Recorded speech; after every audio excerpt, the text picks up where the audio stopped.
जय हिंद बच्चों। आज हम फिज़िक्स क्लास 10th का चैप्टर स्टार्ट कर रहे हैं। Chapter means next part start कर रहे हैं। अभी हमारा चैप्टर मैग्नेटिज्म चल रहा है।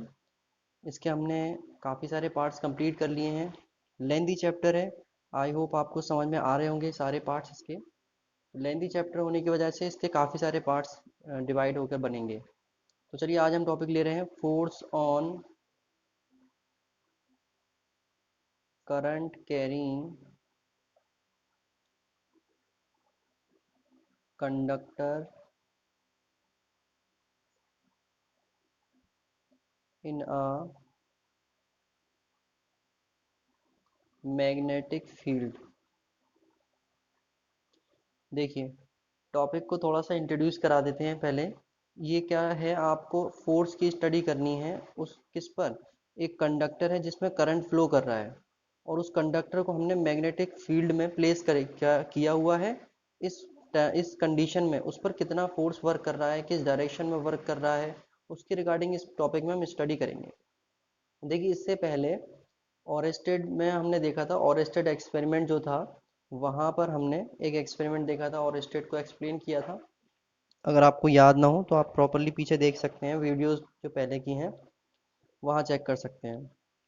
तो यहाँ पर अब क्या हुआ है, ओरेस्टेड एक्सपेरिमेंट के बाद एक साइंटिस्ट थे एम्पियर। एम्पियर ने उनके बाद ही ये एक्सपेरिमेंट किया। उन्होंने ये बात रखी कि अगर हम एक कंडक्टर में करंट फ्लो कराएं और उस कंडक्टर को मैग्नेटिक फील्ड में प्लेस कर दें तो वहाँ पर क्या चेंजेस होंगे और किस तरीके से बिहेव करेगा कंडक्टर। तो इसके कुछ रिजल्टेंट सामने आए। तो हम पहले देख लेते हैं कि किस तरीके से हम इसको अरेंज करेंगे इसका एक्सपेरिमेंट। देखिए, ये आपका बेस होगा जिस पर आपकी magnet current carrying conductor arrange होंगे। ये बेस है आपका, देखा होगा लैब वगैरह में आपने। यहाँ पर वायर के थ्रू एक ये वायर है जो कि बैटरी से कनेक्ट होगा एट लास्ट। यहाँ पर माइनस प्लस, और ये फिर इसका ये वाला वायर आगे जाके की से कनेक्टेड है और फिर उसके बाद यहाँ आएगा ये और एक कंडक्टर से कनेक्ट हो जाएगा। अब इसी कंडक्टर के पास हमने एक इस तरह से नॉर्थ पोल और ये आपका साउथ पोल मैग्नेट प्लेस कर दी हैं। और जो इसका डायरेक्शन होगा फोर्स का वो अपवर्ड डायरेक्शन में होगा। अभी इसको हम एक्सप्लेन कर देंगे, ठीक है। ये बी पॉइंट है, ये ए पॉइंट है, ठीक है। तो ये इसका एक सेटअप है। ये आपका कंडक्टर है जिसमें करंट फ्लो करानी है। अब होगा क्या, जब आप बैटरी से करंट फ्लो कराएंगे कि आपका ऑन है, बैटरी से करंट फ्लो कराया तो यहाँ से करंट जो फ्लो करेगा तो इसकी वजह से क्या होगा, इस करंट फ्लो की वजह से एक और मैग्नेटिक फील्ड डेवलप होगा, पहली चीज़। और एक मैग्नेटिक फील्ड एक्सटर्नली पहले ही दिया हुआ है यहाँ पर। तो इसकी वजह से क्या होगा कि इस पर ये जो आपका करंट कैरिंग कंडक्टर है ये डिफ्लेक्शन शो करेगा। डिफ्लेक्शन शो करेगा मीन्स डिस्ट्रैक्ट हो जाएगा अपनी पोजीशन से हल्का सा, ठीक है।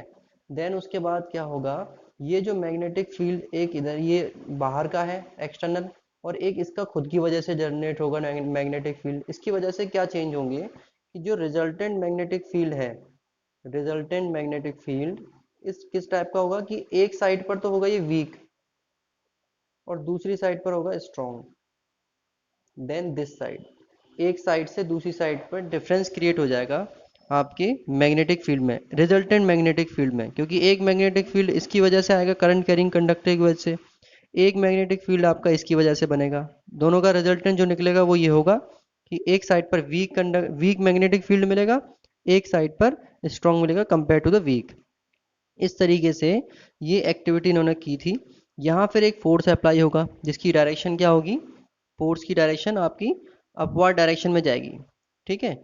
अब जैसे ही आप इसको चेंज कर देते हैं, रिवर्स कर देंगे अगर करंट के फ्लो को, माइनस प्लस से चेंज करके आप रिवर्स कर देते हैं अगर करंट के फ्लो को, तब ये इसकी फिर डिफ्लेक्शन चेंज हो जाएगा। ये डिफ्लेक्शन अगर ये पहले इस तरफ दे रहा था तो इसका डिफ्लेक्शन फिर इस तरफ हो जाएगा कुछ, और ये जो आपका फोर्स है उसकी डायरेक्शन भी रिवर्स हो जाएगी, ठीक है। ये एक छोटी सी एक्टिविटी या फिर एक एक्सपेरिमेंट कह लीजिए, एक्सपेरिमेंट किया था एम्पियर साइंटिस्ट ने ये क्रिएट करने के लिए कि अगर हम एक एक्सटर्नल एक्सटर्नल मैग्नेटिक फील्ड लगा दें, दो मैग्नेटिक फील्ड हो गए, तो क्या कंडीशन होगी कंडक्टर पे।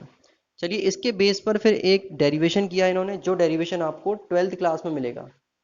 ठीक है, ट्वेल्थ क्लास में ये डेरिवेशन आपको करने को मिलेगा, लेकिन फिलहाल अभी इस वक्त जो है इसका सिर्फ और सिर्फ आपको फॉर्मूला नोट कर लेना है कि इसका फॉर्मूला क्या है। तो देखिए इसका फॉर्मूला सिंपल है। मैग्नेटिक फोर्स जो डेवलप हुआ तो उसे हम कहते हैं magnitude, sorry, magnitude of force. जो फोर्स डेवलप हुआ इसका मैग्नीट्यूड कितना है। अब यहाँ पर एक चीज़ ये समझने की है, पहले हमें कुछ चीज़ों को इंडिकेट करना है कि conductor A B is equal to L, A B की लेंथ कितनी है एल, और कैरीज करंट आई। ठीक है, और उसके बाद it is keep in the uniform magnetic field B at an angle theta. एक यूनिफॉर्म मैग्नेटिक फील्ड है, magnetic field is equal to B at angle theta. ठीक है, ये कंडक्टर जो हमने प्लेस किया है मैग्नेटिक फील्ड में वो एंगल थीटा पर प्लेस्ड है। चलिए नेक्स्ट अब आपका आता है फाइनल इसका formula, F is equal to हो जाएगा I B L sine theta. इसे याद करने के लिए अगर आप चाहें तो इस फॉर्मूले को ऐसे भी लिख सकते हैं, F is equal to bill sine theta. Simple है। इसे याद करने के लिए आप ये भी लिख सकते हैं, F is equal to B B I L या फिर बिल साइन थीटा। ठीक है, अब अगर आपने चेक करना है कि इस फोर्स की डायरेक्शन क्या होगी प्रॉपरली, क्योंकि एक तो हमें यहाँ पर मैग्नेटिक फील्ड है, एक करंट भी फ्लो हो रहा है, एक फोर्स भी है, तो इसकी डायरेक्शन चेक होती है लेफ्ट हैंड रूल से। फ्लेमिंग का जो लेफ्ट हैंड रूल था उससे इसकी डायरेक्शन आप चेक कर सकते हैं, वो अभी हम एक्सप्लेन करेंगे। अब पहले हम देख लेते हैं कि अगर केस वन अप्लाई करें हम, केस वन में क्या होगा कि theta is equal to 0 degree या फिर 180 डिग्री। तो साइन थीटा की वैल्यू कितनी हो जाएगी, sine 0 degree is equal to 0। इस केस में आपका जो फोर्स है वो कुछ भी अप्लाई नहीं होगा, जीरो आंसर आ जाएगा। ठीक है, अगर हम दूसरे केस की बात करें कि अगर एंगल चेंज कर दिया जाए, थीटा इज इक्वल टू 90, तो इस केस में साइन 90 की वैल्यू होती है आपकी 1, देन फोर्स हो जाएगा आपका बिल, ओनली यहाँ पर बिल आ जाएगा, और इसको हम कहेंगे मैक्सिमम फोर्स। अब ये क्वेश्चन भी आ सकता है, मे बी पॉसिबल होगा है कि what is the maximum what is the amount of maximum force. ठीक है, when there is a external magnetic field applied to the current carrying conductor. Magnetic field का कितना अमाउंट होगा, सॉरी फोर्स का कितना अमाउंट होगा जब मैग्नेटिक फील्ड एक करंट कैरिंग कंडक्टर के आसपास रखा जाए और वो 90 डिग्री का एंगल बना रहा हो। कौन, मैग्नेटिक फील्ड के साथ करंट कैरिंग कंडक्टर 90 का एंगल बनाएगा, तो आप इस तरह से बता सकते हैं मैक्सिमम यहाँ पर होगा। ठीक है, अब हम देखते हैं इसकी डायरेक्शन कैसे चेक करेंगे। देखिए फ्लेमिंग ने जो लेफ्ट हैंड रूल दिया था, उस लेफ्ट हैंड रूल के अकॉर्डिंग पहले हम देख लेते हैं कि किस फिंगर पे कौन सी जो है डायरेक्शन शो होगी। तो ये है आपका Fleming left hand rule. Fleming के लेफ्ट हैंड रूल के अकॉर्डिंग ये आपका होगा पहले,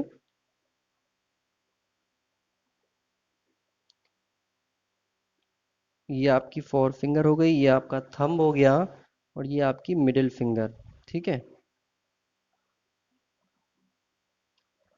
तो कुछ इस तरह से आपका लेफ्ट हैंड होगा, और डायरेक्शन आपकी जो शो होगी, थंब से आप फोर्स को शो करेंगे, फोर फिंगर से आप मैग्नेटिक फील्ड बी को शो करेंगे, और यहाँ आपकी आ जाएगी करंट यानी कि आई।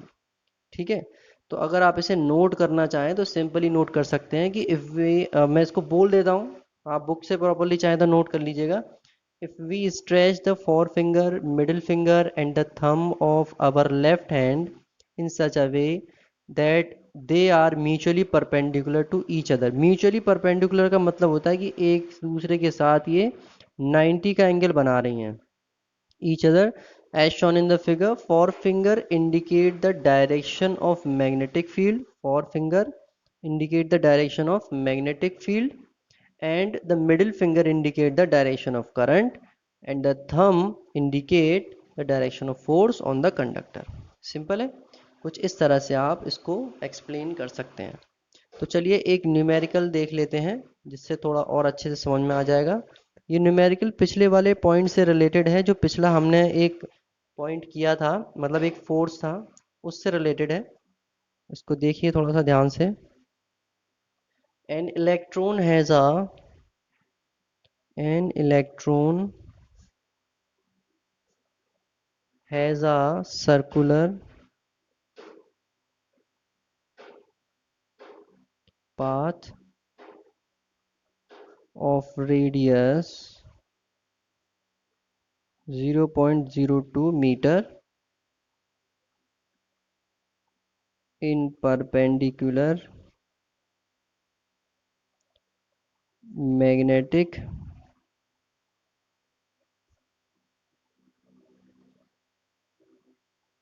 induction 10 to the power minus 6 Tesla. Find the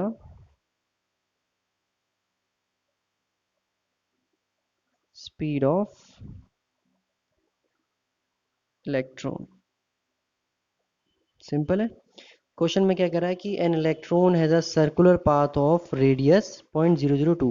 एक इलेक्ट्रॉन है सर्कुलर पाथ में मूव कर रहा है जिसकी रेडियस है 0.002 मीटर इन परपेंडिकुलर मैग्नेटिक इंडक्शन। एक मैग्नेटिक फील्ड क्रिएट हुआ है, वो है आपका परपेंडिकुलर डायरेक्शन में।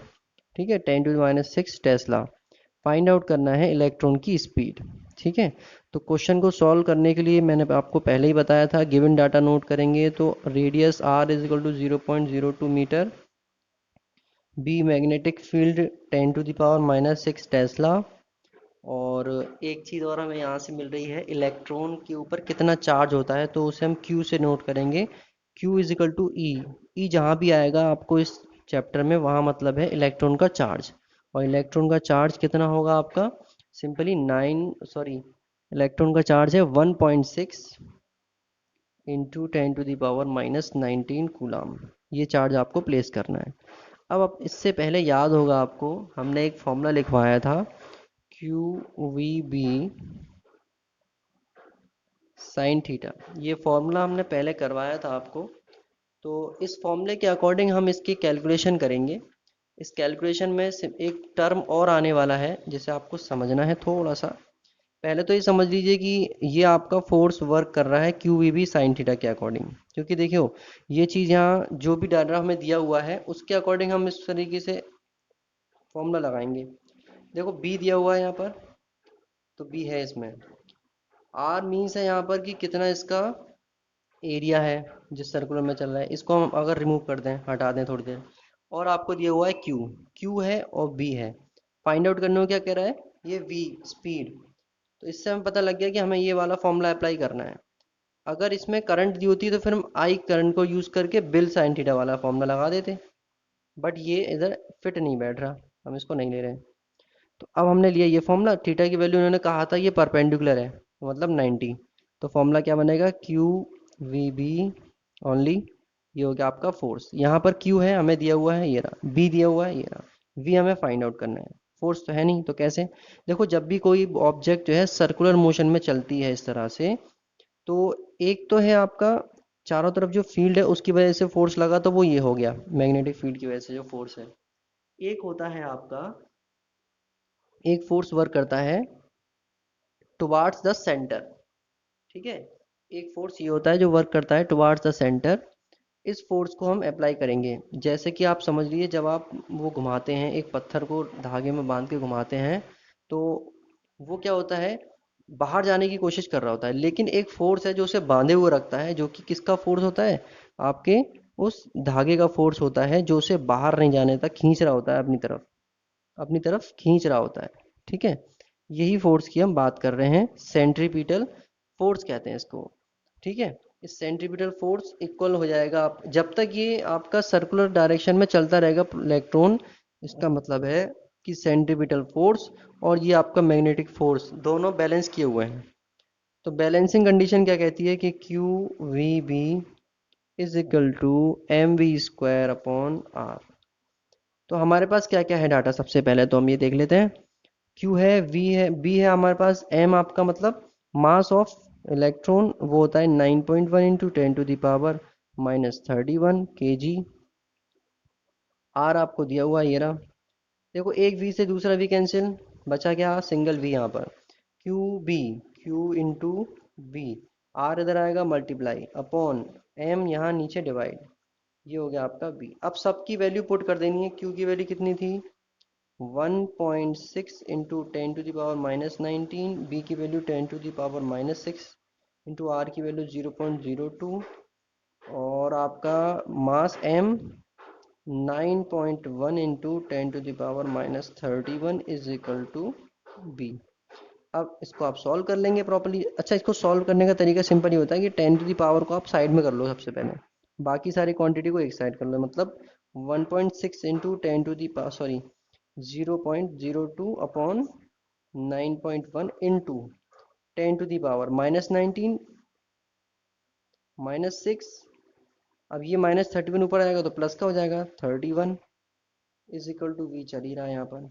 इसको आप अलग सॉल्व कर लेंगे, इसको अलग से सॉल्व कर लेंगे। v की वैल्यू आपकी फाइनली आ जाएगी इधर 3.5 इंटू 10⁻³ मीटर पर सेकेंड। इतनी स्पीड से आपका जो इलेक्ट्रॉन है वो सर्कुलर पाथ में मोशन कर रहा है। ठीक है, आई होप ये क्वेश्चन आपको अच्छे से समझ में आया होगा। बहुत सिंपल क्वेश्चन है, नहीं आया हो तो आप इसको रिपीट करके देख लीजिए एक बार, तो और अच्छे से समझ में आ जाएगा। चलिए नेक्स्ट टॉपिक देखते हैं आज हम।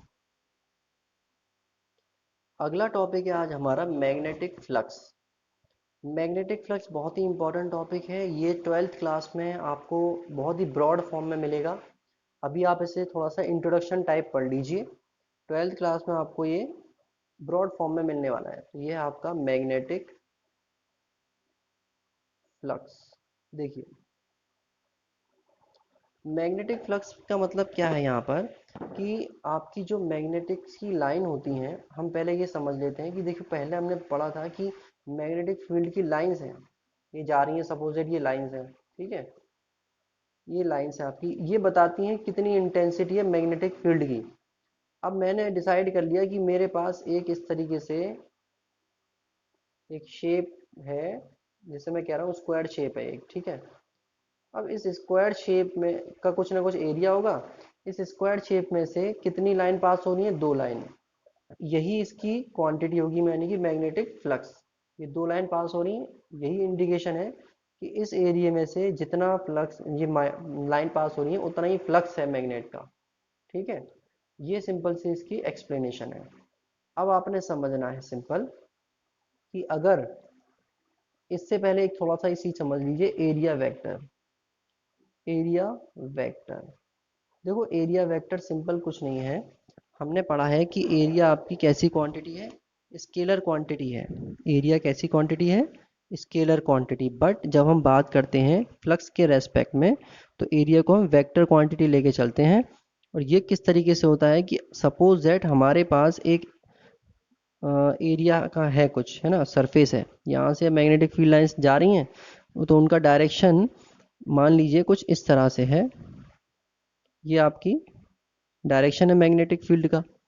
तो अब ये जो डायरेक्शन है, तो ये इसके साथ एरिया के साथ कोई एंगल थीटा बना रहा है, एरिया के साथ, इसके बेस पर डिसाइड होता है यहाँ पर। इसीलिए हम यहाँ यूज़ करते हैं वेक्टर फॉर्म, एरिया के वेक्टर फॉर्म को। तो अब हम जब डेफिनेशन देखेंगे तो क्या एंगल बन रहा है यहाँ पर, मैग्नेटिक फील्ड और एरिया के बीच में थीटा एंगल बन रहा है। तो डेफिनेशन जो बनेगी, फ्लक्स को हम फाई से शो करते हैं। क्या होता है ये, फाई, फ्लक्स को हम फाई से शो करते हैं। तो फाई इज इक्वल टू आपका हो जाएगा बी इंटू ए, वेक्टर फॉर्म में। अब इसे आप चेंज करना चाहेंगे तो बी ए कॉस थीटा बन जाएगा। कैसे बनेगा, देखो बी जो आपका जा रहा है थीटा एंगल बनाते हुए जा रहा है। अब क्या होगा, बी के दो कंपोनेंट बन सकते हैं इस तरह से, एक तो आपका बी साइन थीटा, एक आपका हो गया B cos theta. B cos theta आपका ए के साथ कंबाइन हो जाएगा, ये ए के साथ, इसको हम कंबाइन फॉर्म में बी ए कॉस थीटा बोल देते हैं। ठीक है, जो एक एरिया की डायरेक्शन में जो कंपोनेंट होगा मैग्नेटिक फील्ड का, वही तो हम इसके साथ लेके चलेंगे ए के साथ, ये चीज़ है।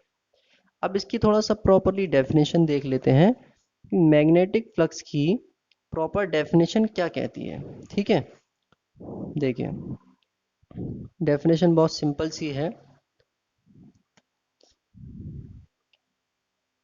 If we consider a plane perpendicular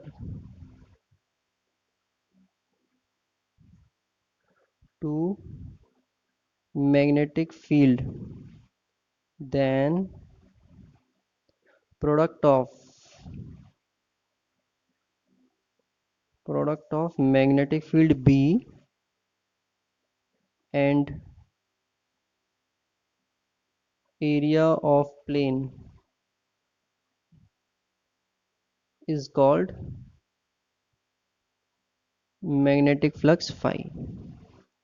ठीक है, ये सिंपल सी चीज़ है इसकी। तो फॉर्मूला आपको पता लग गया, बी ए और बी ए कॉस थीटा, ये फॉर्मूला होता है। अब कंडीशन देख लेते हैं कि क्या क्या कंडीशन बन सकती हैं। केस वन क्या कहता है? केस वन इसका सिंपल कहता है कि अगर जो एंगल है वो थीटा इजकल टू जीरो बना दिया गया है ना, तो अब इस कंडीशन में phi is equal to B A cos theta की जगह पे कॉस जीरो प्लेस कर देंगे तो फाइनल आंसर आ जाएगा बी ए। ठीक है, ये हो गया आपका flux, maximum value of flux. अब अगर केस सेकंड की बात करें तो थीटा इजकल टू अगर आपने 90 कर दिया है, ये एंगल जो बना रहा है ना, ये आपका नॉर्मली जाएगा अपवर्ड डायरेक्शन में एरिया, इसके साथ एंगल जो है आपका ये बना रहा है आप मैग्नेटिक फील्ड। इस मैग्नेटिक फील्ड के एंगल के बेस पर डिसाइड होगा कितना फ्लक्स है। तो फिर ये हम बात करेंगे B A cos 90, finally it is zero, और ये आपका मिनिमम हो जाएगा, वो मैक्सिमम हो जाएगा। ठीक है, अब आता है next third case. Case third में हम दे रहे हैं एंगल 180 का। ठीक है, इस केस में अगर एंगल 180 हो जाता है तो फाई इज इक्वल टू क्या होगा, B A cos 180 means minus का बी ए। ये आपका नेगेटिव फ्लक्स शो करेगा। इस नेगेटिव साइन का मतलब है कि फ्लक्स जो है इनकमिंग है, यानी कि अंदर की तरफ आ रहा है सरफेस के। पॉजिटिव शो करेगा कि सरफेस के बाहर की तरफ जा रहा है। ठीक है, ये है सिंपल। पॉजिटिव क्या शो कर रहा है, phi is positive if the outward normal to the plane is in the same direction as b। अगर आपका जो आउटवर्ड है वो सेम डायरेक्शन में, तो फाई क्या होगा, पॉजिटिव होगा। ठीक है, वरना नेगेटिव। अगर हम यूनिट की बात कर लें तो यूनिट क्या होती है आपकी, फ्लक्स की यूनिट। फ्लक्स की यूनिट डिपेंड करेगी आपकी मैग्नेटिक फील्ड पर। ठीक है, तो देखो इसको हम अगर प्रॉपर यूनिट की बात करें तो इसको हम शो करते हैं वेबर से। ठीक है, जो कि इंडिकेशन होता है कुछ इस तरह से इंडिकेट करते हैं वेबर। अब वेबर इस तरह से इंडिकेट करते हैं, अगर हम वैसे दूसरी यूनिट देखें तो दूसरी यूनिट इसकी क्या बन सकती है, phi is equal to B A, B आपका टेस्ला होता है, इंटू एरिया मीटर स्क्वायर, कुछ इस तरह से यूनिट बन सकती है इसकी। ठीक है, इसी की हेल्प से जो फॉर्मूला हमने बनाया था phi is equal to B A का, तो अगर हम ए को यहाँ डिवीजन में भेज दें तो बी इज इक्वल टू क्या हो जाएगा, फाई अपॉन ए, और फाई की यूनिट वेबर और ए की मीटर स्क्वायर। इसके अकॉर्डिंग हम कह सकते हैं कि जो आपका मैग्नेटिक फील्ड है उसकी यूनिट क्या हो सकती है, वेबर पर मीटर स्क्वायर भी हो सकती है। ठीक है, सिंपल सी चीज़ है। तो ये सिंपल सा इंट्रोडक्शन था हमारा मैग्नेटिक फ्लक्स का, जो हमने बेसिक बेसिक चीज़ें एक्सप्लेन करी हैं बस। आई होप ये आपको समझ में आई होगी। अब नेक्स्ट जो टर्म आएगा हमारा, उस टर्म में हमारे पास अब जो हमने अब तक पढ़ा है उसका कुछ ब्रॉड फॉर्म आएगा, और कुछ एक्सप्लेनेशन रिवर्स टाइप के होंगे, पहले से थोड़ा सा चीज़ें रिवर्स टाइप की। तो अभी हम नेक्स्ट टॉपिक करेंगे अगले लेक्चर में। आज के लिए आपके लिए इतना ही। उम्मीद करता हूँ ये सब चीज़ें आपको टॉपिक्स धीरे धीरे समझ में आ रहे होंगे अच्छे से। चलिए मिलते हैं फिर अगले लेक्चर में, तब तक के लिए हंसते रहिए, मुस्कुराते रहिए और कुछ नया सीखते रहिए।